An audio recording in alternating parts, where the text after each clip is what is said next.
पाकिस्तान बना कैसे और हमारी इब्तदा कैसे हुई? वो हुई है इंडिया दुश्मनी से, हिंदू नफरत से। इसमें कोई मेरा नहीं ख्याल कि मैं इसे कोई दूसरा कोई नाम दूँ। हमने इंडिया को कब दिल से तस्लीम किया? मैं जब से पैदा हुआ हूँ या पाकिस्तानी बच्चा जो पैदा होता है, हम तो इंडिया दुश्मनी के साथ पैदा होते हैं, हिंदू नफरत के साथ पैदा होती है। सारी जिंदगी हमने इंडिया मस्जिदों में जब हम जाते हैं तो हमारे जुम्मा प्रेयर्स में मौलवी साहब इंडिया को की बर्बादी की, तबाही की दुआएं मांगते हैं। तो हम सब ने इंडिया की तबाही की तो दुआएं मांगते हैं, तो बददुआएं देते हैं। तो बात यह है कि हमने इंडिया को कब दिल से तस्लीम किया है। सरहद के उस पार के इस खास एपिसोड में आप सबको खुशामदीद, स्वागत। दोस्तों, भारत और पाकिस्तान के ताल्लुकात बहुत खराब चल रहे हैं। शायद पिछले 20-25 साल में इससे ज़्यादा खराब ताल्लुकात हमारे कभी भी नहीं रहे। ऐसे में हिंदुस्तान से मेरे दोस्त अक्सर मुझसे ये सवाल पूछते हैं कि अरविंद भाई, आप इतने पुरुम्मीद क्यों हैं कि हमारे ताल्लुकात एक दिन अच्छे होंगे? तो आज के प्रोग्राम में मैंने जिस शख्स को दावत दी है, मुझे ये हिम्मत उन्हीं से मिलती है। सच कहूँ तो उम्मीद की ये किरण है, रोशनी है। इन्हें देखकर ये एहसास होता है कि शायद अब भी एक दिल के किसी कोने में एक उम्मीद, एक आस बंध जाती है कि वो दिन आएगा कि जब हमारे ताल्लुकात बेहतर होंगे। हमारे आज के मेहमान हैं पाकिस्तान के लीडिंग इंटेलेक्चुअल अरशद महमूद साहब। आप 4 किताबों के मुसन्निफ हैं। सर, आपका प्रोग्राम में खैर मकदम है। बहुत-बहुत शुक्रिया अरमान साहब। सच्ची बात है, मेरे लिए भी खुशी की भी बात है और इज़्ज़त की भी बात है। मैं खुद जब आप चंद साल पहले आपने ये प्रोग्राम शुरू किया था, तो मेरे लिए बड़ा इंस्पायरिंग था आपका एक अपीयर होना। एक इंडियन ओरिजिन का यंग नौजवान जो है, वो कहीं किसी फ़ॉरेन कंट्री में रहता है और वो इतना पाकिस्तान के बारे में कीन है, पाकिस्तान के बारे में इतना कुछ जानता है। हम तो और उसकी ख़्वाहिश है कि वो पाकिस्तान और इंडिया के रिलेशन अच्छे और बेहतर हों।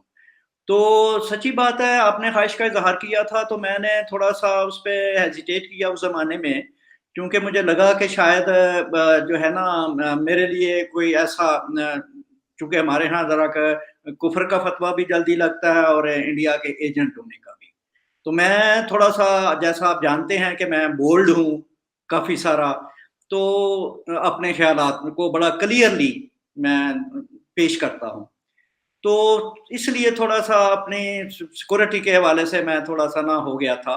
लेकिन आपका ही ये पौधा लगाया हुआ पाकिस्तान इंडिया व्लॉगर्स का, यूट्यूबर्स का, अब बहुत सारे आपकी तरफ से भी यूट्यूबर्स ऐसे दानिशवर फ़िक्रमंद लोग आ गए हैं, जो पाकिस्तान और इंडिया के हवाले से बात करते हैं और हमारी साइड पे भी काफ़ी सारे व्लॉगर्स इस वक़्त एक्टिव हैं और सारे के सारे लिबरल हैं और हमारी तरफ से, जिसकी वजह से आपको रोशनी भी आप महसूस करते हैं कि पाकिस्तान में ऐसे लिबरल लोग, फ्री थिंकर्स और सच बोलने वाले और पाकिस्तान इंडिया के रिलेशन को एक नॉर्मल एक दोस्ताना की ख़्वाहिश रखने वाले, वो इस कदर एक्टिव और सामने आ गए हैं। तो ये है, कुछ सोशल मीडिया ने भी हमें एडवांटेज दे दिया है। तो अब मेरे लिए बहरहाल खुशी की बात है, मैं अब बात जी, करते हैं। Thank you so much sir, आपने जॉइन किया। 2 साल के लंबे इंतज़ार के बाद आप आए हैं। देर आए, दुरुस्त आए। मैं अक्सर अपने दोस्तों को यही कहता हूँ कि हिंदुस्तान के लोग चाहते हैं कि पाकिस्तान के अंदर खुशहाली आए, वहाँ पर तरक्की आए और हर इंसान जो है वो जब कभी भी हमारे मुल्क को देखे, देश को देखे, तो उसको हमारे यहाँ से एक दोस्ती का ही एक पैगाम उसको मिले और एक अच्छा मैसेज जाए। किसी को भी ये ना महसूस हो कि भाई हमें कोई मैली आँख से देखना चाहता है। ख़ैर, हम आज के मौज़ू से शुरुआत करते हैं। भारत और पाकिस्तान के दरमियान ये उम्मीद हो चली थी कि शायद ट्रेड के हवाले से ही सही हमें एक ओपनिंग मिलेगी। 2-4 दिनों की उम्मीद के बाद उसके ऊपर पानी डाल दिया गया और पाकिस्तान के प्राइम मिनिस्टर, फॉरेन ऑफिस की तरफ से बयान आ गया कि जब तक आर्टिकल 370 की बहाली नहीं हो जाती, हिंदुस्तान के साथ कोई भी तिजारत नहीं होगी, ट्रेड नहीं होगी। कैसे देखते हैं आप पाकिस्तान सरकार के इस फैसले को? सच्ची बात है कि मैं आपको बताना चाहूँगा कि देखें पाकिस्तान के हालात जो हैं इंडिया के साथ अब 75 साल हो गए, ठीक है? मेरी जैसी नस्ल को भी लें तो हम 50 साल से एक्टिवली होश के साथ अपने मुल्क के हालात, इस रीजन के हालात और वाक़यात को देख रहे हैं। तो अब आकर इस जो आप इस मोमेंट की बात कर रहे हैं कि एक पाकिस्तान में एक डिसास्टर आया है, एक सैलाब आया है और शुक्र है कि वो सैलाब इंडिया की तरफ से नहीं आया, वरना तो हमारे यहाँ ये होता कि इंडिया ने पानी छोड़ दिया है। ये एक आम बात हुआ करती थी। तो इस दफ़ा हमारे यहाँ पानी किसी और तरफ से आया है। तो बात ये है कि आप सही कहते हैं कि ये ज़िंदगी इंडिविजुअल लाइफ़ में भी जब मुश्किलात आती हैं, कोई बीमारी आ जाती है, किसी के साथ कोई हादसा हो जाता है, तो इंसान के दिल कुछ नरम हो जाते हैं। और वो एक अपॉर्च्युनिटी होती है, एक ताल्लुकात को बहाल करने की, बेहतर बनाने की, किसी रिश्तेदार के साथ, किसी दोस्त के साथ, किसी अज़ीज़ के साथ, किसी हमसाये के साथ एक ट्रेजेडी हो गई है, तो आपका एक दिल नरम हो जाएगा। तो आपकी बिल्कुल जायज़ ख़्वाहिश थी कि पाकिस्तान की तरफ से कि अपनी ही ज़रूरत को देखते हुए, अपने अवाम की करोड़ों अवाम की ज़रूरत को देखते हुए हम जो रुकावट और दीवार खड़ी है, जो हमने एक एक्सट्रीम पोज़ीशन ले रखी है, हमारी पाकिस्तानी साइड की तरफ से, वो उसमें थोड़ा-सा क्रैक आ जाए और हम जो हैं, वो आपकी तरफ जो इस अपॉर्च्युनिटी को बदल के और कुछ ट्रेड रिलेशन की तरफ ही हम चल पड़े, लेकिन ऐसा नहीं हुआ। अब बात ये है कि देखें मसला ये नहीं है, आप और मैं वाक़ई हम एक जो ख़्वाहिशें हम बाँध लेते हैं और हमारे अंदर हैं, लेकिन मसला चूँकि बहुत गहरा है, बहुत पुराना है, क्रॉनिक है और एक मैन्युफैक्चरिंग फ़ॉल्ट में है। ये देखें कि पाकिस्तान की इब्तिदा कैसे हुई? पाकिस्तान में थोड़ा-सा अपने क़ारीन को इस इश्यू को समझने के लिए जी, जी। तो ज़रूरी है कि हम थोड़ा-सा पीछे जाएँ। पाकिस्तान बना कैसे और हमारी इब्तिदा कैसे हुई? वो हुई है इंडिया दुश्मनी से, हिंदू नफ़रत से। इसमें मेरा नहीं ख़्याल कि मैं इसे कोई दूसरा कोई नाम दूँ। बहुत खूब। ठीक है? तो इससे हुई हमारी पाकिस्तान को तहलीक इस चीज़ ने किया, हिंदू नफ़रत ने। तो जब हमारी रियासत की, स्टेट की ये तहलीक इस बुनियाद पर हुई है और फिर उसके बाद उसको हमने as a policy state level policy बना लिया। अब देखें कि मैं ट्रेड के हवाले से मैं पढ़ रहा था कुछ पाकिस्तान इंडिया की जो जितना इर्तिकाई रहा है, क्या-क्या हुई हैं, तो मैंने देखा कि हुआ है एक रिसर्च पेपर में कि पाकिस्तान इंडिया के जो तजारत थी 65 तक जंग से पहले तक, इंडिया पाकिस्तान का लार्जेस्ट ट्रेडिंग पार्टनर था। 70% तक पाकिस्तान की एक्सपोर्ट जो थी वो इंडिया के साथ थी, 65 तक। इस सिलसिले में उससे पहले काफ़ी हमारे ट्रेड पैक्ट्स भी हुए हैं, फ़ाइनेंशियल पेमेंट्स वगैरह की, बैंकों की, उसके भी हमारे हुए। लेकिन असल में दूसरा जो हमारा जो था ना एक लैंडमार्क पॉइंट, वो है 65 आया। 65 वार जब हुई है हमारी तरफ से, तो हमारी जो डीप स्टेट है उसने ये फैसला किया कि इंडिया दुश्मनी को अब अबदी और अज़ली बना देना है। और कश्मीर का इशू जो है वो एक बहाना, एक टूल है जो इस दुश्मनी को, इस नफरत को जिंदा रखे। देखिए इन 75 सालों में हमने कोशिश की, हमारे कुछ एडवेंचर्स किए हमने कि कश्मीर को हम इंडिया से बाई फोर्स ले लें, थ्रू जंग करके हम उस पर 2, 3, 4 हमने उस पर कार्रवाइयाँ की। ज़ाहिर है कि वो कामयाब नहीं हुई, ठीक है। बल्कि यूं पाकिस्तान के लिए एक इतनी बड़ी ट्रेजेडी हुई कि पाकिस्तान ही टूट गया। इस नफरत में, इस दोनों मुल्कों की इस दुश्मनी में हमने आधा मुल्क गवा दिया। अब देखें कि जो आप कहते हैं, जो मैं सोचता हूं कि यार ये फ्लड आने से जो पाकिस्तान इंडिया के रिलेशन बेहतर होने की कोई रास्ता निकला है। अब देखें कि 70 जो था 71, उससे बड़ा सीखने का, लर्न करने का हमारे पास और क्या हो सकता था कि यार आपका अपना मुल्क ही आधा हो गया है, आपका एक बाजू टूट गया है इसी लड़ाई में, इसी झगड़े में, इसी बकवासियात में।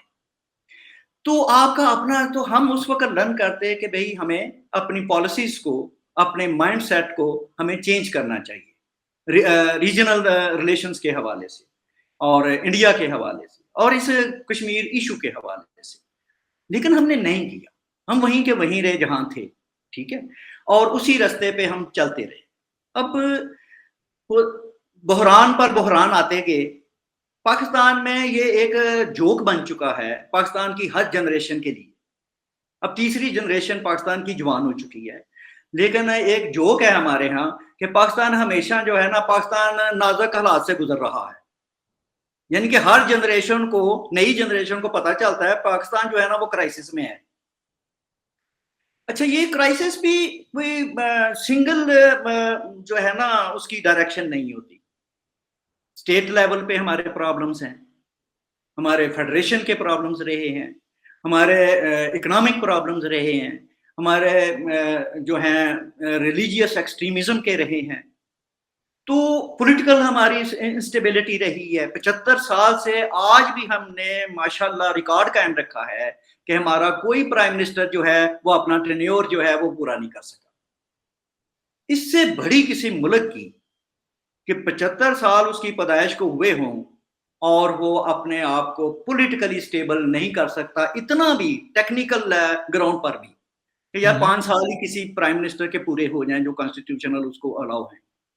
तो बात ये है कि ये हम मसलसल जो है पाकिस्तान जो है वो एक इंतशार का, केओस का और जो है अनरेस्ट का और हर वक्त रहता है और रहा है। तो हमारे लिए समझने के बड़े मौके थे। मैं ये अक्सर ये दलील देता हूं कि भाई सादी सी बात है, इसमें कोई रिसर्च पेपर तैयार करने की जरूरत नहीं है। हम देख रहे हैं कि इंडिया जो है वो किस कदर आगे बढ़ गया है। आपने दुनिया की लार्जेस्ट 5th इकोनॉमी जो है रिसेंटली, आपका जीडीपी जो है आपका बर्तानिया से बढ़ गया है। और आपकी तरफ से दूसरी खबरें भी इतनी इतनी शानदार आती हैं, हमारा रिपोर्ट होती हैं कि अब जो है एक इंडिया को अब बहुत आगे जाने से कोई फोर्स रोक नहीं सकती। एक मोमेंटम हो जाता है ना जी।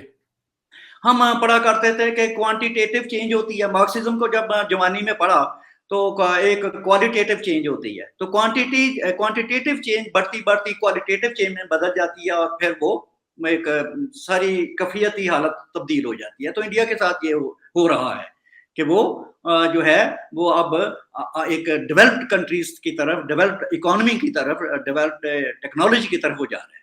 अच्छा, दूसरी तरफ अब हमारे यहाँ आ जाए, हम हमारी सारी की सारी आज जो इतनी, ये सिर्फ फ्लड के हवाले से हमारी बुरी हालत नहीं है। हम तो भाई हर वक्त हम कर्ज मांग रहे हैं, हम एड मांग रहे हैं, हम आईएमएफ के गुलाम हैं, हमारा पॉलिटिकली इंस्टेबिलिटी है। तो हमारे पास आप देखें ना कि एक मुल्क का आर्मी चीफ दुनिया के मुल्कों को डायरेक्ट फोन करके कहे कि हमारे मुल्क को कर्जा दो, हमारे मुल्क को एड दो। तो ये बड़ी शर्मनाक सी हालत नहीं है। ये इंडिकेटर मेरा ख्याल फ्लड से भी कहीं बड़ा है कि एक मुल्क का आर्मी चीफ ये करे और फिर 4-5 जनरल्स खड़े होके कहें फ्लड आ जाए तो वो कहें आवाम को अपील करें कि वो चंदा दें। तो ये चीजें बिगड़ी हुई हैं। हमें सच्ची बात है, आप और मैं हम बेसहारा से लोग हैं। एक अच्छी ख्वाहिशात ही रखते हैं अपने मुल्क के बारे में, इस दुनिया के बारे में, इंसानों के बारे में, अपने हमसायों के बारे में। जी। तो सच्ची बात है कि मैं तो अपने ही लोगों को, अपने ही जो हमारे बाख्तियार हैं, जो अथॉरिटी वाले हैं, उन्हें सोचना चाहिए कि हद हो गई है, अब बहुत हो गया है। हमें अपने माइंडसेट को चेंज करना चाहिए। इंडिया के साथ झगड़ के, इंडिया के साथ नफ़रत करके या लड़ाइयाँ करके या फ्रिक्शन पैदा करके हमने क्या पाया है? क्या हासिल किया है? कश्मीरियों की कोई वेल-बीइंग हो गई है? आप वाले कश्मीरियों की, हमारे वाले कश्मीरियों की, पाकिस्तान के अवाम की, इस पूरे साउथ एशिया की कोई वेल-बीइंग हुई है? फिर देखेंगे हमारा जो बाजू टूटा था उसको हमने फालज ज़दा पैरालाइज समझ के ना उसको फेंका। आप वो तो एक सर्कमस्टांसेस तो अपनी जगह थे, लेकिन हमने जो उसके साथ यतीमाना सलूक रखा हुआ था ईस्ट पाकिस्तान का, जो अब बांग्लादेश है, वो उसकी इकॉनमी हमसे डबल हो गई है, उसकी इकॉनमी हमसे बढ़ गई है, उसके उसके करेंसी के मुकाबले में हमारी ढाई गुना कमजोर हो चुकी है। तो कहने का हम तो उसे कोई ऐसे ही हम उसको सैलाबों में पानी में गिरा कर आए थे वहां से ढाका से। तो हमें मेरा ख्याल है कि बहुत सारी चीजें हैं जो हमारे अब हमारी एस्टेब्लिशमेंट को जो पाकिस्तान को कंट्रोल करती है उसको ये अपना माइंडसेट चेंज करे कि पाकिस्तान की फलाह, पाकिस्तान की वेलफेयर, पाकिस्तान की प्रोग्रेस, पाकिस्तान की डेवलपमेंट, सब चीजें इसके साथ जुड़ी हुई हैं कि इंडिया के साथ हमारे दोस्ताना ताल्लुक। बिल्कुल। बिल्कुल, आपकी बात दुरुस्त है। आपने तो अरशद महमूद साहब दरिया को कूज़े में बाँध दिया है। मैं फिर भी चाहूँगा कि एक-एक करके हम तमाम इश्यूज़ को आज यहाँ पर बहस का मौज़ू बनाएँ।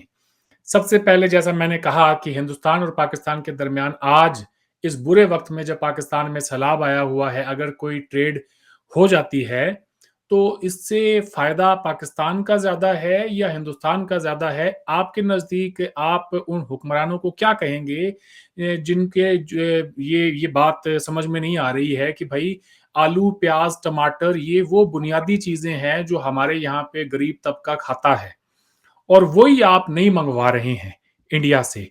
अब तकरीबन गवर्नमेंट ऑफ पाकिस्तान की ये फिगर्स हैं 13,000 टन प्याज यूएई से पाकिस्तान ने इंपोर्ट किया है। अब यूएई में तो प्याज पैदा नहीं होता है। वही इंडियन प्याज है जो यूएई जाता है और वहां से वो पाकिस्तान आता है। अल्टीमेटली वो पाकिस्तान पहुंचते पहुंचते इतना महंगा हो जाता है कि उसकी कीमत 300-400 रुपए किलो हो जाती है।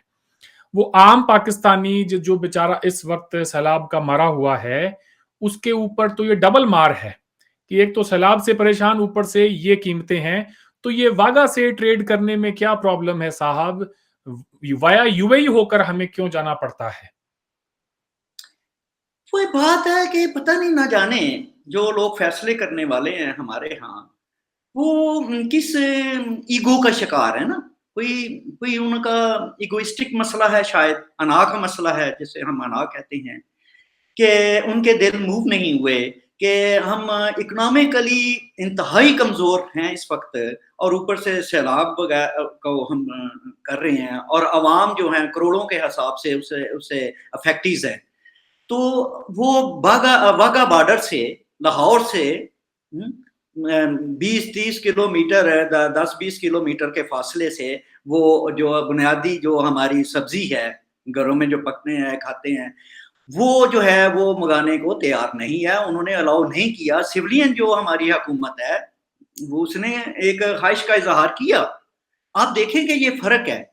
अब इसका मतलब है कि हमारे जो डेमोक्रेटिक और सिविलियन जो लीडरशिप है, पॉलिटिकल लीडरशिप है, वो कहीं बंधी हुई है, वो आज़ाद नहीं है, वो बाख्तियार नहीं है।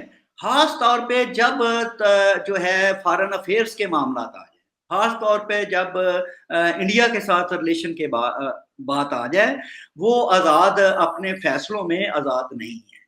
उनको कोई यहाँ हमारे यहाँ से कोई डीप स्टेट उसको कंट्रोल करती है और वो बेचारे जो हैं वो बैक आउट कर जाते हैं, अपनी इज़्ज़त बचाने के लिए। ऐसा ही अपनी हुआ, बिलावल भुट्टो ने 2 महीने पहले ये बात की थी ट्रेड की। तो वो ये चाहते थे कि हिंदुस्तान और सब जो आस-पड़ोस के मुल्क हैं, सबके साथ ट्रेड हो। अगले ही दिन फ़ॉरेन ऑफ़िस का बयान आ गया कि हिंदुस्तान के साथ तो ट्रेड नहीं होगी। नहीं हो सकता। आपको पता है Imran even prime minister Imran हाँ जब था, उस वक़्त भी एक समरी मूव हुई, जी। ठीक है? और ऐन एक कैबिनेट अचानक से ही इमरान हाँ खुद कहता है कि मैं ये पता नहीं क्या हो गया, ये किसने मंज़ूर की है, ये समरी कहाँ से आ गई है?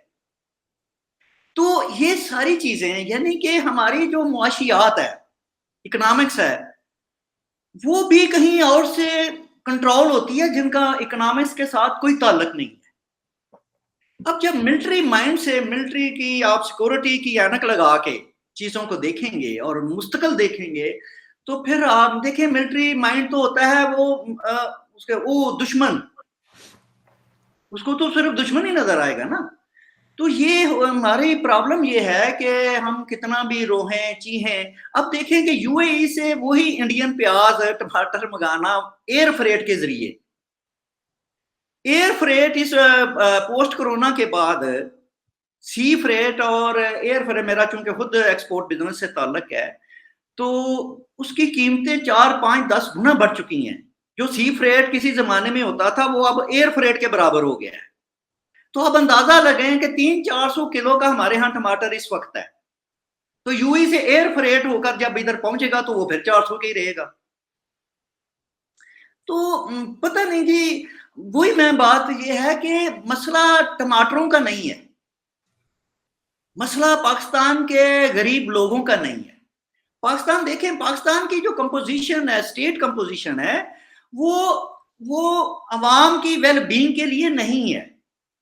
हम एक सिक्योरिटी स्टेट है, ठीक है, हमें यही बताया गया, हमें यही सुनाया गया कि पाकिस्तान इनसिक्योर मुल्क है, इसको भारत से खतरा है, इसके वजूद को खतरा है, भारत ने दिल से इसको तस्लीम नहीं करता, हम किसी वक्त भी जो है वो हमें नुकसान पहुंचा सकता है।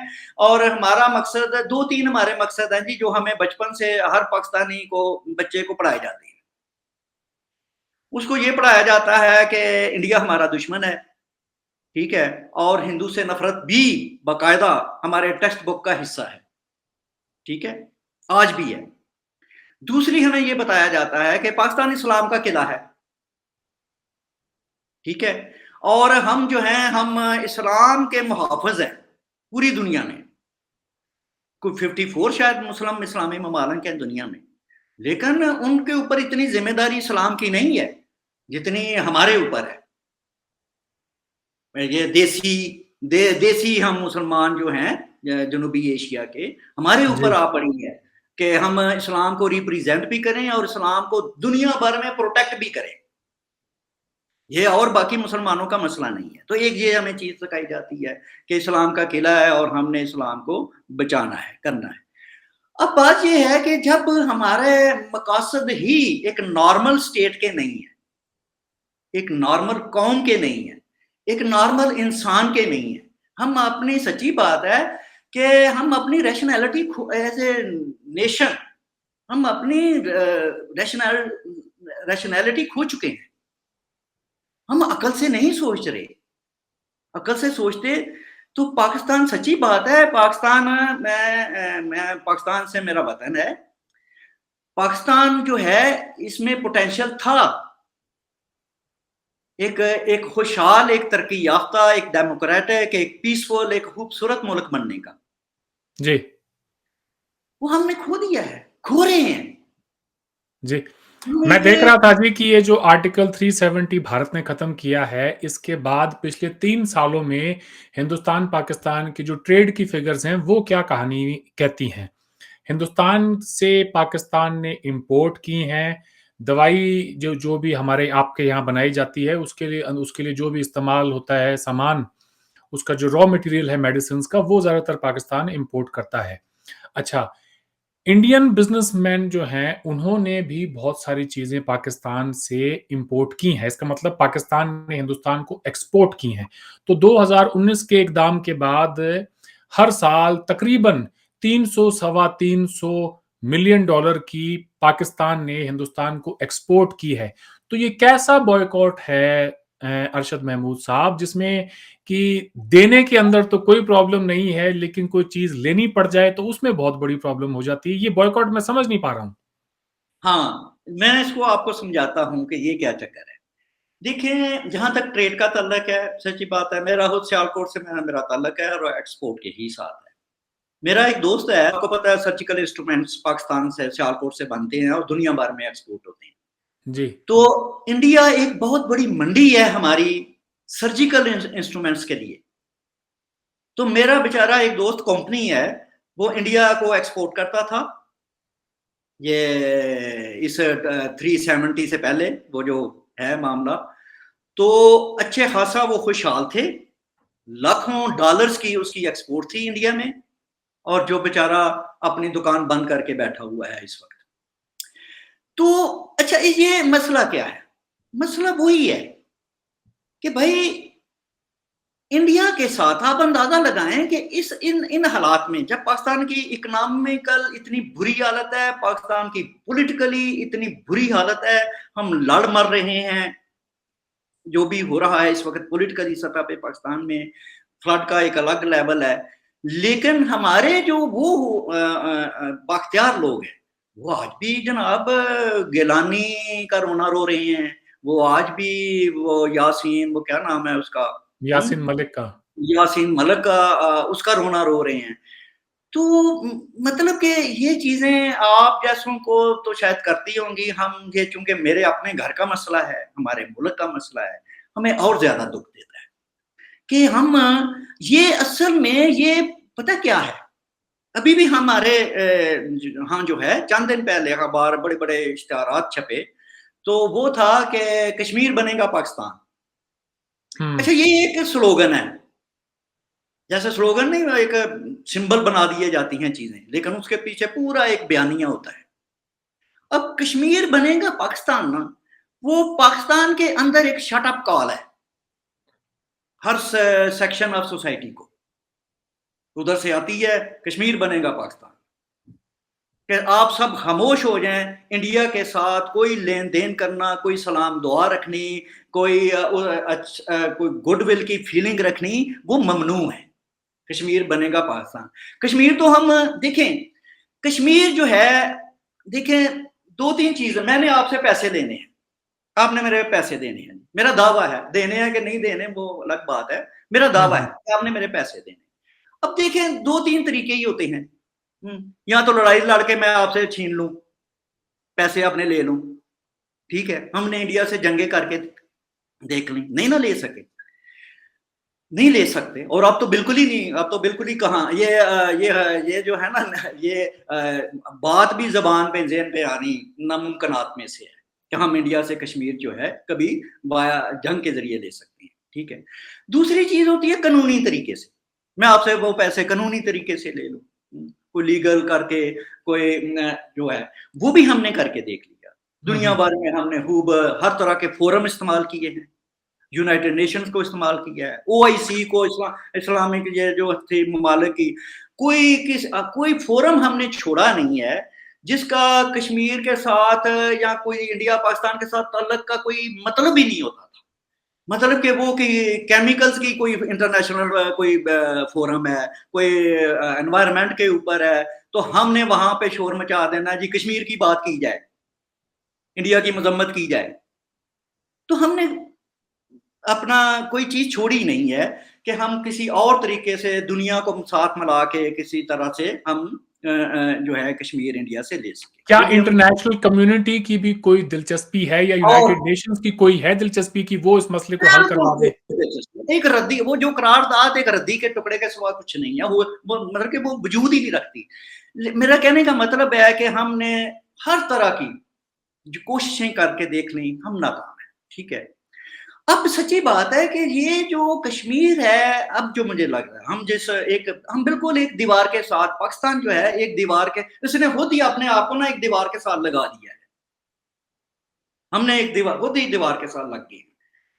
वो यूं कि भाई हमने खुद ही अपने दरवाजे बंद कर लिए हैं, हम उन्हें खुद ही हर चीज को बंद अप कर लिया है कि इंडिया से no talk, no diplomatic, no track two, no trade, nothing. अतः कि आपको पता है कि कई साल हो गए हैं पाकिस्तान के मीडिया पर इंडियन फिल्मों के गाने जो है लगाने बंद है, पाबंदी लगी हुई है। यार हमारी सारी जिंदगी, पूरे पाकिस्तानी कौम की जिंदगी जो है ना, वो हमें इंडियन फिल्मों के गाने सुनते गुजरी है, वो हमारी लोरी की तरह थी, हम जागते भी उसी से थे, सोते भी उसी म्यूजिक को सुन के हुआ करते थे, मैं हमारे माँ बाप भी। तो आप अंदाजा लगाएं कि पाकिस्तान में कहीं आपको इंडियन गाना पूरे माहौल में सुनने को नहीं मिलता, कितना बड़ा जुल्म है, कितना बड़ा जबर है लगाया हुआ है। तो ये हमने अपने आप को लगा लिया एक दीवार के साथ। हम कर कुछ नहीं सकते, ना ना जंग से ले सकते हैं, ना डिप्लोमेटिक तरीके से ले सकते हैं, ना कोई लीगल तरीके से ले, ना बातचीत के ज़रिए से भी नहीं ले सकते। और अब तो आपने इंडिया साइड ने तो वो 75 साल बाद मोदी साहब ने तो किस्सा ही खत्म करवा दिया। वो जो आपके यहाँ थोड़ी-सी नेहरू के ज़माने से कि शर्म-हया चली आ रही थी कश्मीर, मसला कश्मीर के मामले में, वो भी उन्होंने कहा कि भाई ये फाइल बंद करो। नो नो मसला कश्मीर। आखिर कितने वक्त तक हम फाइल खोल के बैठे रहते? कभी ना बेकार है। कभी किसी ना किसी लीडर को तो ये काम करना था। करना करना था ना, वहाँ आगे बढ़ना होता है। देखिए कौमों ने, हुँ। नेशंस ने आगे बढ़ना होता है ना? अपने आप को बंद तो नहीं है, मैं कमरे में बंद करके कितने साल, कितनी सदियाँ, कितनी दिहाइयाँ मैं गुज़ार सकता हूँ ना, अपने आप को कमरे में बंद करके। तो भाई जो समझदार कौमें होती हैं, नेशंस होती हैं, वो उस हौल से बाहर निकलती हैं।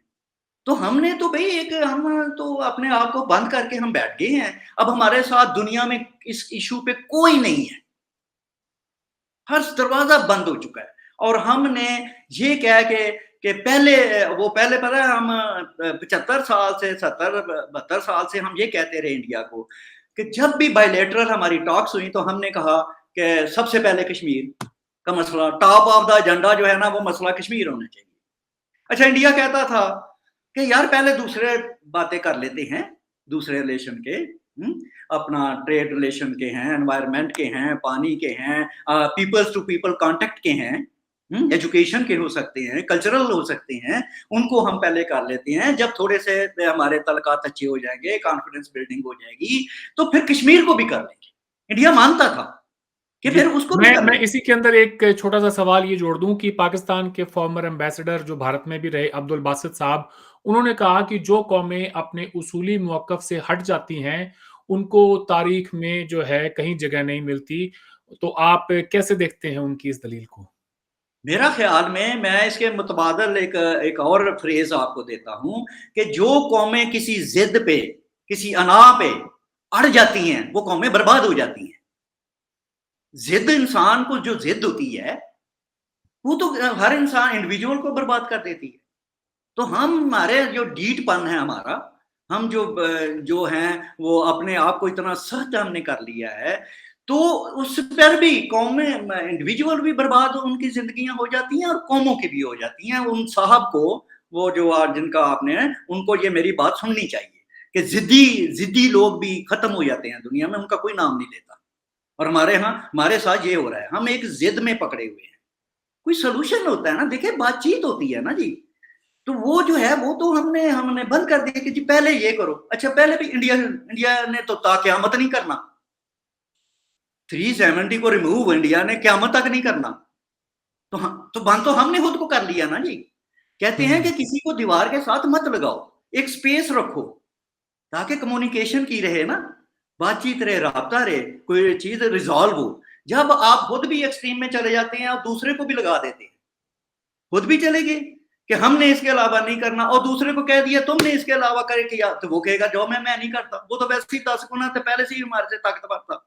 अब तो वो 10 गुना क्या, वो तो 1000 गुना ताकतवर हो गया है। तो हम तो ऐसे हम बकारी कौम एक हो गए हैं यार। हमें होते भी इन सब चीज़ों को, इन जैसे लोग ये जिनका आपने हवाला दिया है, मुसीबत ये है कि हमारी ये सारी ब्यूरोक्रेसी जो फ़ॉरेन हर्जा अमूर की है, फ़ॉरेन हमारी जो मिनिस्ट्री है, इसमें हमारे जितने डिप्लोमेट्स तैयार हुए वो जो क्लासिकल माइंडसेट है, जो हमारी टेक्स्ट बुकों से शुरू होता है, स्कूल से शुरू होता है, वो डिप्लोमेटिक कैरियर और लेवल ऑफ प्रोफेशनल तक उनको यही ज़हर भरा हुआ है और उन्होंने उस ज़हर से मफादात हासिल किए हैं। बड़ी-बड़ी देखिए ना सेक्रेटरी खारजा बन गए, डिप्लोमेट्स बन गए, तो ये उन्होंने मौजें सारी दुनिया में अपना सफारतकारी की मौजें ली हैं।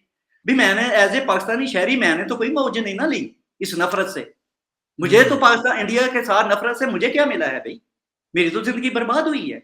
मेरा तो सुकून बर्बाद है पाकिस्तानी शहरियों का। हमारी तरक्की रुकी हुई है, हमारी खुशी रुकी हुई है, हमारी खुशहाली रुकी हुई है। हम एक कैदखाने में बंद हो गए हैं।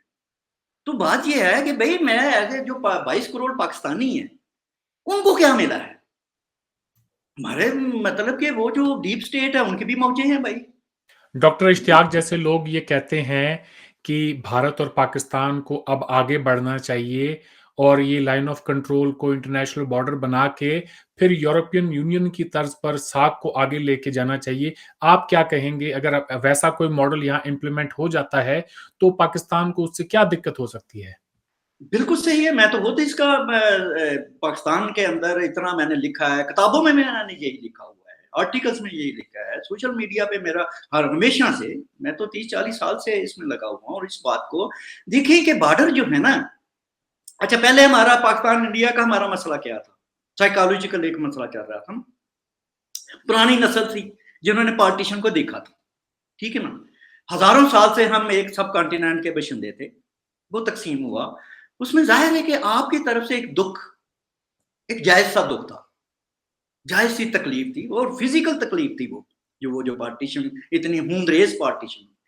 तो उस वक़्त एक आपके यहाँ भी एक चलता था, एक थोड़ा-सा ना पुराने जो बुज़ुर्ग आपके बुड्ढे थे ना, वो उन्होंने कि शायद कभी पाकिस्तान खत्म हो के फिर हम यूनाइटेड हो जाए। एक ना हल्का-सा उनके माइंड में ये होता था, उनका जो रहा। अच्छा, अब ज़ाहिर है कि हमारी तरफ से एक रेजिस्टेंस होती थी, ठीक है? तो अब अच्छा दुनिया चेंज हो गई, दुनिया बदल गई, नए मॉडल्स आ गए। अब ये यूरोपियन यूनियन का मॉडल पिछली 4, 5 या 6 दहाइयों से पहले तो नहीं था ये मॉडल, मौजूद ही नहीं था। ठीक है? तो उस वक़्त सिचुएशन और थी। अब ये हमारे यहाँ ये एक मॉडल आ गया कि भई पाकिस्तान इंडिया तक़सीम हुआ, हम हज़ारों साल से एक ही थे, इसमें कोई शक नहीं है। एक ही ज़मीन पे लकीर खींची गई है, तो ये कोई प्रॉब्लम नहीं है। अब इस वक़्त आज के जदीद मॉडर्न दौर में, मॉडर्न पॉलिटिकल दौर में मुल्क बनने ये कोई प्रॉब्लम नहीं है। पर पर क्यों? कि उसके बराबर एक सॉल्यूशन निकल आया है कि बॉर्डर्स इर्रेलेवेंट हो जाते हैं। या बॉर्डर स्टेट होते हुए भी, आप एक अलग मुल्क होते हुए भी, अलग इंडिपेंडेंट सॉवरन स्टेट होते हुए भी बॉर्डर्स आपके रेलिवेंट हो सकते हैं। तो हमें तो वक्त ने कितने देखे, कितने वक्त खुद हिस्ट्री खुद हमें मॉडल दे रही है जिंदा रहने की, खूबसूरत बनने की, अच्छा बनने की, कि यार ऐसे करते हैं कि हम पाकिस्तान एक इंडिया सॉवरन स्टेट है, हमेशा रहे, क़यामत तक रहे, हम बिल्कुल। रहेंगे, बिल्कुल हम रहेंगे भी, लेकिन हमें ये जो बॉर्डर हैं, ये इर्रेलेवेंट कर दें। इनको यार ये आना-जाना हो, ठीक है? और खोल दें, पब्लिक के लिए खोल दें, स्टूडेंट्स के लिए खोल दें, कल्चरल जो फ़िल्म है आर्ट है, उसको खोल दें, ट्रेड को खोल दें, भाई, और कश्मीरियों को भी कश्मीरियों के साथ मिलने दें। उनका हाल ये है, देखिए बॉर्डर लकीर क्या कहती है इंसान को? जब लकीर फिर वो इतनी सॉफ्ट हो जाए, जब लकीर इतनी सॉफ्ट हो जाए कि पता ही ना हो कि ये लकीर है भी या नहीं, जी, जी। ठीक है?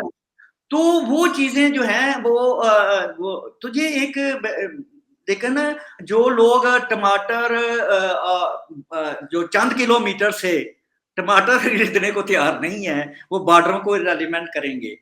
तो यहाँ बहुत लोगों का मुश्किल। लोगों का ये कहना है जी कि अब हिंदुस्तान के अंदर भी एक ओपिनियन डेवलप हो रहा है कि अगर पाकिस्तान के साथ बॉर्डर्स को इर्रेलेवेंट कल को किया जाता है तो वहाँ से तो हो सकता है बड़े-बड़े जिहादी आएँ, यहाँ पर दहशतगर्दी हो, ये हो, वो हो।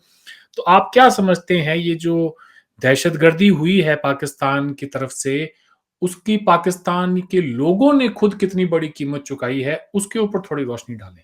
जी, हाँ, ये बड़ा अच्छा आपने सवाल किया है, बल्कि मैं चाहूँगा कि जो हमारे इंडियन ऑडियंस हैं, वो उनके थोड़े से ना ज़हन क्लियर हो। देखिए, पाकिस्तान में जितनी भी मज़हबी एक्सट्रीमिज़्म रही है या मज़हबी जिहाद रहा है, ठीक है? वो कोई नेचुरल हमारी प्रोडक्ट नहीं थी। वो हमारे अंदर से नहीं बनी थी, ना उगी थी। पाकिस्तानी नेशन की मैं बात कर रहा हूँ। वो हमारे अंदर से नहीं आई थी। उसमें पाकिस्तानी अवाम का कोई कसूर नहीं है, ना कोई दखल है। वो स्पेशल बनाए गए थे। वो किया गया था बाहर से, ठीक है? तो ये लेकिन जो उसे होने दिया आपकी रूलिंग एलीट ने। जी, जी, होने दिया, होने दिया। मैं आपसे आपका मैं इसको ना ज़रा क जो आपका ये जो फ़ियर है आपने इंडियंस की तरफ से रहा है कि अगर हम बॉर्डर खोलते हैं, तो पाकिस्तान से कोई जिहादी या एक्सट्रीमिज़्म आएँगे। देखिए, बिल्कुल नहीं आएँगे, बल्कि है ही नहीं। मैं ये यहाँ तक मैं कहूँगा। वजह ये है कि वो हमारी बदनीति ने वो हैं, इसलिए हैं कि हमारी पावरफुल जो हैं, जो कंट्रोलर्स हैं, उनकी वजह से हैं। अगर उनकी नीयत बदल जाती है तो वो नीचे से तो वो कुछ भी नहीं है।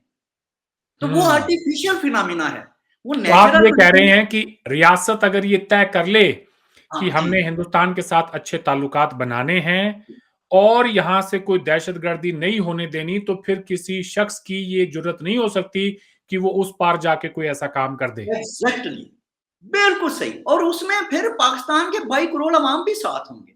सच्ची बात है। मैं आपको बताऊं कि अगर आज रेफरेंडम करा ले, हम करा लें पाकिस्तान इंडिया रिलेशन पे पाकिस्तान में, तो बहुत बड़ी मेजॉरिटी के साथ रेफरेंडम जीता जाएगा। तो मैंने कोई पाकिस्तानी नहीं देखा जो इंडिया से ये नफरतें, ये झगड़े, ये दुश्मनियां जो है वो इसको ले। बड़ी अकलियत है, मिनॉरिटी है। उस मिनॉरिटी में भी दो सेक्शन, एक वो जिनके डायरेक्ट मफाद है, इंटरेस्ट है इंडिया दुश्मनी में, एक तो वो लोग हैं। एक वो जिनकी इंडोक्ट्रिनेशन हुई है मीडिया से, हमारी टेक्स्ट बुक्स से हुई है।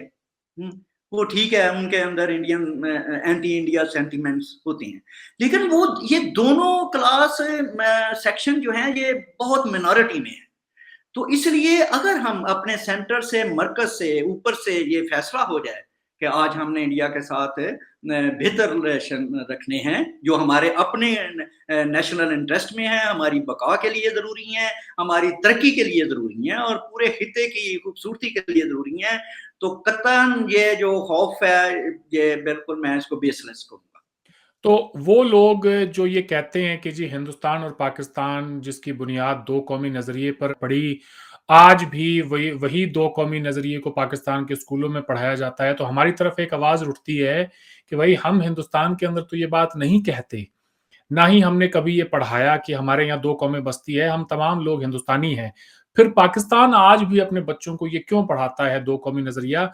और आपसे ये भी मेरी गुजारिश है कि इस दो कौमी नजरिए की वजह से आपके अपने मुआशरे में जो नुकसान हुआ उस पर भी थोड़ी रोशनी डालें। जी, बिल्कुल। देखिए, हमारे जैसे लोगों का ये मौक़िफ़ रहा है दो कौमी नज़रिए पे। मैंने इस पे लिखा हुआ भी है, किताबों में लिखा है, क्योंकि मेरी किताबें जो है ना वो पाकिस्तान के मसाइल के ऊपर हैं, लिखी हुई हैं। तो हमारा ये मौक़िफ़ रहा है, एक रैशनल सी बात थी कि भई पाकिस्तान जो मोहम्मद अली जिन्नाह ने, हमारे कायद-ए-आज़म ने, या मुस्लिम लीग वग़ैरह ने जो भी बनाया, ये कह के कि हम दो कौमें हैं, ठीक है? तो टू नेशन थ्योरी को किया गया, एक बनाया गया, एक लीगल पॉइंट ऑफ व्यू बनाया गया कि हम अलग हैं, लिहाजा हमें हमें अलग किया जाए, ठीक है।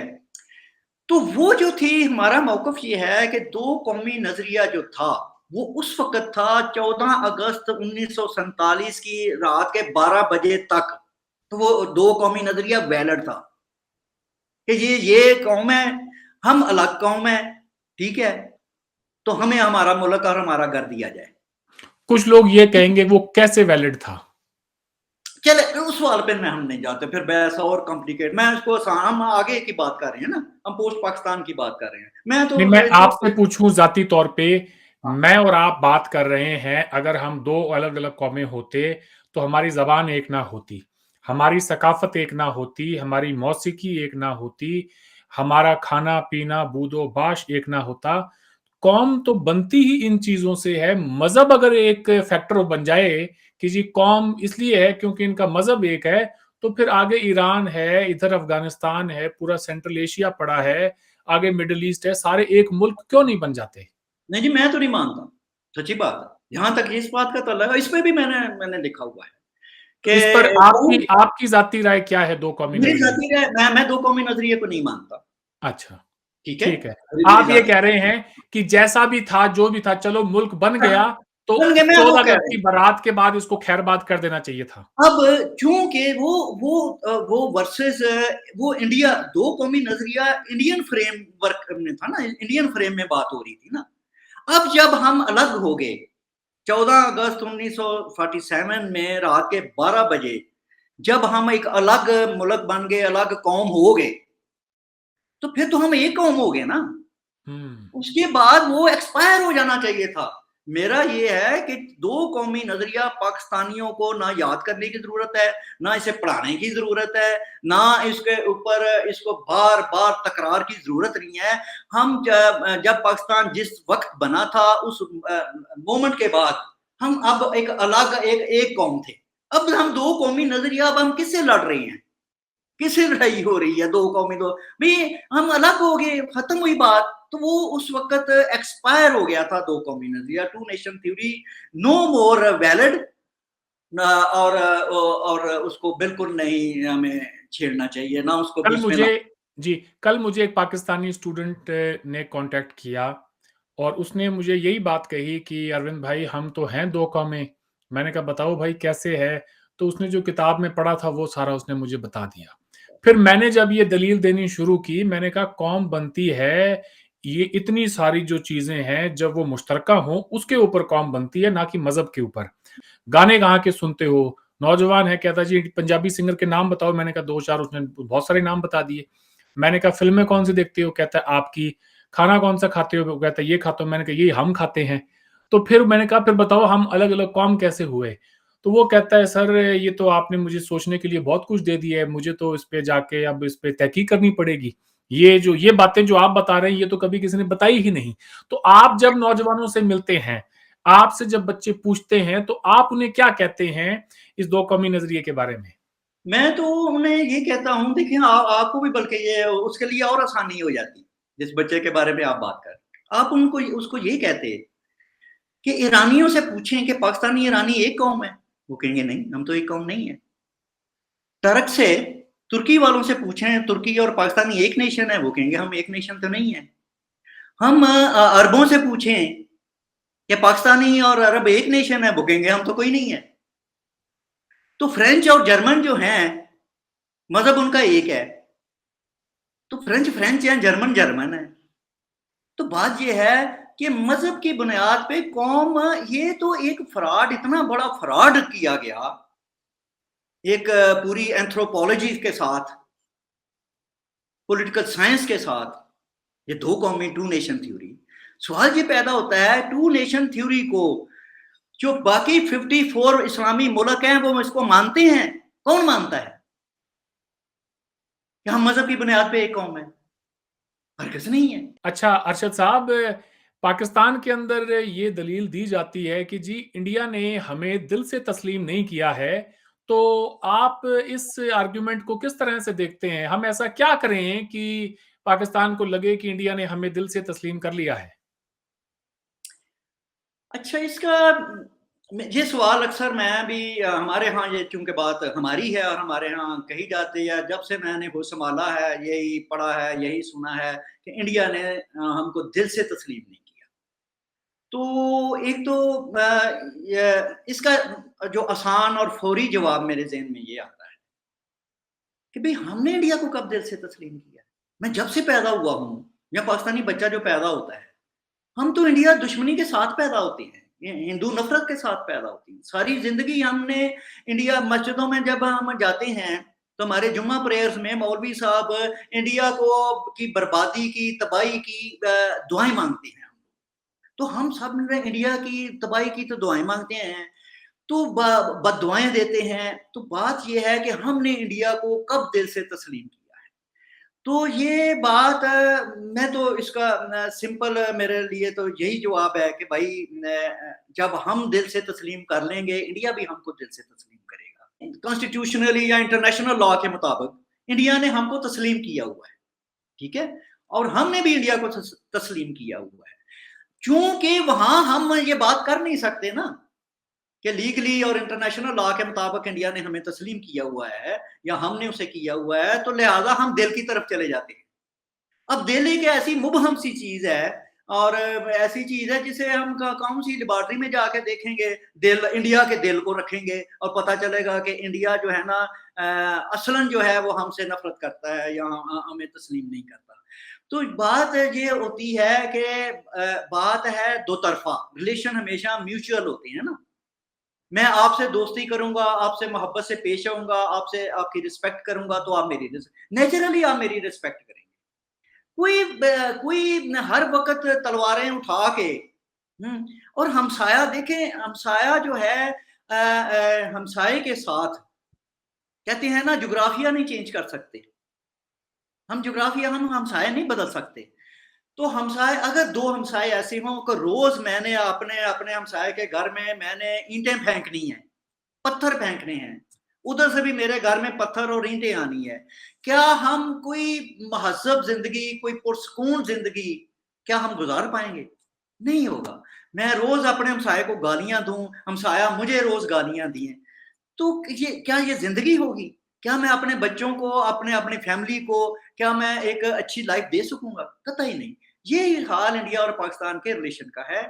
बात ये है कि बात दिलों की नहीं है। दिल दोनों दिल तो पता नहीं है, दिलों दिलों को कहते हैं ना, दिलों को तो खुदा जानता है। तो बात हमें फिज़िकल टर्म्स में करनी चाहिए। बहुत खूब। ये बताएँ कि ये जो पाकिस्तान के अंदर तनकीद होती है आरएसएस को लेकर और आरएसएस की जो आइडियोलॉजी है, former prime minister Imran Khan ये बातें करते रहते थे।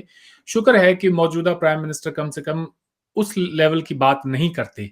लेकिन इमरान खान साहब ने पाकिस्तान के नौजवानों के तबके में मोदी साहब के लिए एक बहुत बड़ा खौफ बिठा दिया है कि जब तक मोदी साहब भारत के वज़ीर-ए-आज़म हैं, तब तक कोई अमन नहीं हो सकता।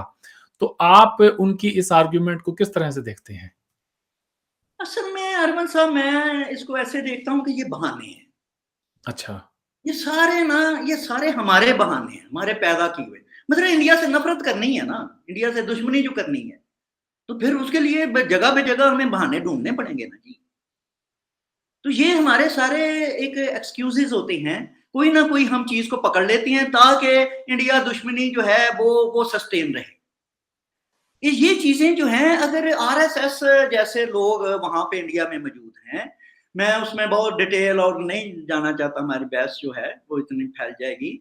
बात ये है कि उस तरह के लोग तो भई आरएसएस, वो तो आपके यहाँ तो एक ऑर्गनाइज़ेशन का नाम होगा ना आरएसएस, हम तो पूरी कौम आरएसएस है। हम तो इस्लामिस्ट हैं। सही है। हम तो देखें, अजीब बात ये है कि इंडिया को हम सेकुलर देखना चाहते हैं और पाकिस्तान को हम इस्लामिस्ट देखना चाहते हैं। हिंदू को हम सेकुलर देखना चाहते हैं, खुद को मैं इस्लाम का जो है मुजाहिद और जिहादी देखना चाहता हूँ। ये हर कोई खुदा का वास्ता है, तो होश की बात करो। बड़ी सच्ची और अच्छी बात कही है आपने। इसके आगे कुछ कहने के लिए रह नहीं जाता मेरे ख़्याल से। आज आपने बहुत सारी बातें की। मुझे उम्मीद है कि आपकी इन बातों को हिंदुस्तान के लोग ही नहीं, पाकिस्तान के नौजवान तबका भी देखेगा और हिंदुस्तान के अंदर जो भी मेरे दोस्त हैं, जो अक्सर ये सवाल पूछते हैं कि भाई पाकिस्तान के अंदर क्या हमारे ख़्याल जो है रखने वाले लोग भी बसते हैं क्या? क्या वहाँ पर कोई तरक्की पसंद ख़्यालात रखने वाले लोग हैं? क्या वहाँ ऐसे लोग हैं जो पाकिस्तान को दुनिया के साथ कदम से कदम मिलाते हुए, चलते हुए देखना चाहते हैं? क्या ऐसे लोग हैं जो हिंदुओं से नफ़रत नहीं करते? तो मैं उन सबको यही कहना चाहूँगा कि इस तरह के लोग बहुत हैं। आज 2 साल बाद अरशद महमूद साहब ने मेरे प्रोग्राम में आने के लिए हाँ भरी है। मैं ऐसे बहुत सारे लोगों को जानता हूँ, मसला उनकी भी अपनी सिक्योरिटी का है, वो बोल नहीं पाते। मगर इस सोशल मीडिया के ज़माने का शायद अब इतना फ़ायदा ज़रूर हो गया है कि लोगों को खुलकर सामने आना होगा। अपने आने वाले जो हमारी फ्यूचर जनरेशंस हैं, उनके अच्छे मुस्तकबिल के लिए ये आवाज़ तो हमें उठानी होगी। आपसे वादा रहा अरशद साहब, जो बात मैं यहाँ कर रहा हूँ आपसे इस प्रोग्राम में, यही बात पाकिस्तान आकर भी कर सकता हूँ बिल्कुल, और बिल्कुल की आप भी है। और बिल मैं सबको यही कहता हूँ कि देखें भाई, किसी को भी पाकिस्तान को मैली आँख से नहीं देखना चाहिए। हर इंसान को पाकिस्तान के लोगों के लिए एक हमदर्दी का रवैया इख्तियार करना चाहिए। हमने ये जो आज टॉक की है, सच्ची बात है कि एक बड़े हमारी साइड पे एक बड़ा मायूसी का माहौल है। हर सोचने समझने वाला पाकिस्तानी जो है, वो मायूस है कि यार हम नहीं बदलने वाले, हम नहीं बदल रहे। अच्छा, हम जिन्होंने हमें बदलना है, उनको तो हम बदला नहीं सकते ना। लेकिन आपकी और मेरी ये जो कोशिशें हैं, ये हम एक पब्लिक ओपिनियन बना सकते हैं। लोगों को, अवाम को बता सकते हैं, समझा सकते हैं, ताकि वो इन बातों पे सोचना शुरू करें। ठीक है, इसका एक फ़ायदा तो ये हो गया। अब दूसरी बात जो मैं एक और बात सच मैं करना चाहता हूँ आपकी वसातत से, आपके जी, जी। ऑडियंस जो इंडियंस ऑडियंस हैं, वो ये है कभी-कभी मुझे ख़्याल आता रहा है। मैं 2 दफ़ा इंडिया में डेलीगेशन में, पीस डेलीगेशन में पाकिस्तान पीपल्स फोरम था एक for peace and democracy, Pakistan India people's forum में 2 दफ़ा जा चुका हूँ और एक दफ़ा आपके वज़ीर ख़ारजा थे नटवर सिंह, तो वो उन्होंने हमें हाई टी दी थी, बड़ी बहुत शानदार हैदराबाद हाउस में, तो ये है। अब मैं एक बात मेरे ज़हन में आती है, देखिए इंडिया बड़ा है, अब तो बहुत ही बड़ा हो गया है, ठीक है? अब आपको तो कोई इनसिक्योरिटी मेरा ख़्याल है पाकिस्तान की तरफ से कोई नहीं रही। इवन छोटी-मोटी उँगली कराने की भी नहीं रही, मेरा ख़्याल है। तो एक बात मेरे दिल में आती है कि हम तो शायद ना बदलें, नहीं बदल रहे। काश इंडिया ही कोई बड़ा बन के, कोई थोड़ा-सा देश बड़ा करके, कोई ऐसा एक्शन यूनिलैटरल ऑफ़र कर दे पाकिस्तान को, तो जिससे उसका कुछ ना बिगड़े लेकिन शायद हमारे पास कोई एक बेहतर हालात हो जाएँ, चीज़ें बदल जाएँ। वो कोई एक आप आप ज़रा एक्स्ट्रा स्टेप खुलकर इज़हार करें, क्या चाहते हैं हिंदुस्तान ऐसा क्या करे? कश्मीर नहीं देगा ये मैं आपको बता दूँ और इसके नहीं अलावा आप मानते स्काई इज़ द लिमिट। नहीं वो आपको पता है मैं तो कश्मीर लेने वाला बंदा ही नहीं हूँ, ठीक है ना? वो नहीं जी, है। जी। तो बात ये है कि कहीं न कहीं ये चलें उन लोगों की बातें हैं, इसको मैं स्पेसिफ़ाई ना कर सकूँ। लेकिन ये है कि जहाँ कहीं कोई मौका मिले, वो थोड़ा-सा एक एक्स्ट्रा स्टेप लेके पाकिस्तान के बारे में थोड़ा-सा बड़ा करके वो और चीज़ों को कोई ठीक कर दे, ले ले। बात आपकी बिल्कुल ठीक है ये साहब। शायद एक एक है। हम कहीं एक मोमेंट में जामद हो गए हैं और वो मोमेंट है 14 अगस्त 1947 का। हम वहाँ से हमने एक कदम आगे बढ़े ही नहीं है, वहीं खड़े हैं। तो उसकी वजह से हमारी सारी चीज़ें जो है ना, वो अब स्टेल हो गई हैं, बदबूदार हो रही हैं। जी। ये हरकत होगी और ये हरकत वाया हम हमारे यहाँ मोशन जो आएगा ना, हरकत का पाकिस्तानी में, वो वाया इंडिया के बेहतर रिलेशन से आएगा। अदरवाइज़ बिल्कुल। हम शायद यहीं के यहीं फ़ौत हो जाएँ। बात तो आपकी बिल्कुल ठीक है। हिंदुस्तान की तरफ से मैं ये ज़रूर कहूँगा कि मोदी साहब के ऊपर बहुत तनकीद होती है पाकिस्तान में। इमरान खान साहब ने कोई कसर नहीं छोड़ी, किसी आलमी फ़ोरम पर जाके उनका नाम ले लेकर उनको बदनाम करने की। अब जब ये सैलाब आया, तो मोदी साहब ने बहुत ही एक पीस का जेस्चर दिया और जिसको रेसिप्रोकेट करने की ज़रूरत थी। सिर्फ़ एक लफ़ाज़ी की हद तक नहीं, मेरे ख़्याल से शहबाज़ शरीफ साहब को आगे जाना चाहिए था। ये कहने के लिए कह देते हैं कि जी ताल्लुकात अच्छे चाहते हैं, मगर उनको चाहिए था कि अब इंडिया क्या करे? इंडिया आपसे ट्रेड करने के लिए रेडी है, आपको जो भी चीज़ चाहिए वो देने के लिए तैयार है। अब सामने वाले को भी अब ऐसा तो नहीं हो सकता कि जी वो घर आकर आपको ज़बरदस्ती बॉर्डर पे ट्रक के ट्रक खड़े कर दें और कह दें भाई तुम ले जाओ। अब ये तो नहीं हो सकता है। तो ये चलें इसका मतलब कोशिश है कि करते हैं जी कि शायद इस क्राइसिस में से ही कोई नई अपॉर्च्युनिटी आने वाले दिनों में निकल कर आए। आज मेरा अरशद मतलब है कि जब नेगोशिएशन कहीं न कहीं, कभी ना कभी होंगी, करनी पड़ेंगी ना, टॉक्स करनी पड़ेंगी, ऐसे तो नहीं हो सकता। जी। तो जब जहाँ जहाँ कहीं हो, तो फिर चलें इंडिया थोड़ी-सी में है एज दे के हमें जो है ना हमारा मुँह बंद कर दे। म कर दें। ये एक ऐसे ही एक ख़्वाहिश है एक इंडिविजुअल की और तो कोई बात नहीं। बहुत तो खूब, बहुत शुक्रिया बहुत जी। खूब। अरशद महमूद साहब आज आपने वक़्त दिया, आपका बहुत-बहुत शुक्रिया। आपसे फिर बात होगी। खुदा हाफ़िज़। खुदा हाफ़िज़। Thank you.